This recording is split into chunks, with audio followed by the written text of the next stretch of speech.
All right, this morning I'm going to show you guys how to install some of these little feeder things for a bucket for chickens. Anytime I'm doing anything close to my coop or my barn, everyone has to come inspect. So I'm going to take this bucket that I have here and install these on there. Actually, it goes this way. There's 3 of them, so I'm going to do it, 1/3 of the way across on each one. Comes with the little hole saw bit you need for your drill. So pretty simple. It says drill it 3 inches up. I'm just going to eyeball that, and I think I should be able to get this installed in just about a minute or two. All right, I've got my drill, and it says to drill about 3 inches up. So I'm just going to kind of eyeball it and think that this is good right here. So let me hold my drill with both hands real quick. I'll do that, and then I'll get back with you.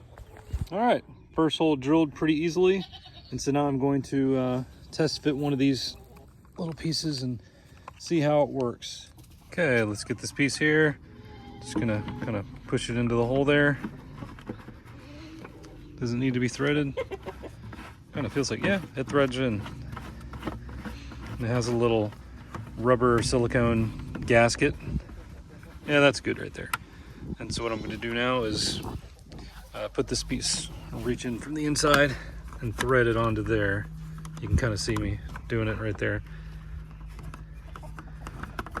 Do that and get it real tight. Easy enough. The first one is on. Got it threaded on right there. Here it is. Chickens are going to be able to put their heads in there and get the food. So I'm just going to do the other 2. I'm going to do one about here and one about right there. Got them all installed, and unfortunately my measuring wasn't perfect since I just eyeballed it, but I don't think the chickens are going to mind. So what I'm going to do now is fill this bad boy up. We'll get the lid on there, stick it in there, and we'll see how the chickens enjoy it. Okay, looks like it's working out well. I think I'm going to add one more in there because with the amount of chickens that I have in there, I think it'd be better if they are able to have 2 of them to eat out of instead of just the one. So you can see that they're all trying to fight for it.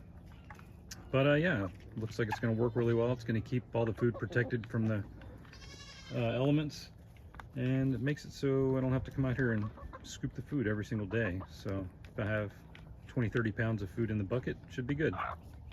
Anyway, hope this helped out. You guys have a good one.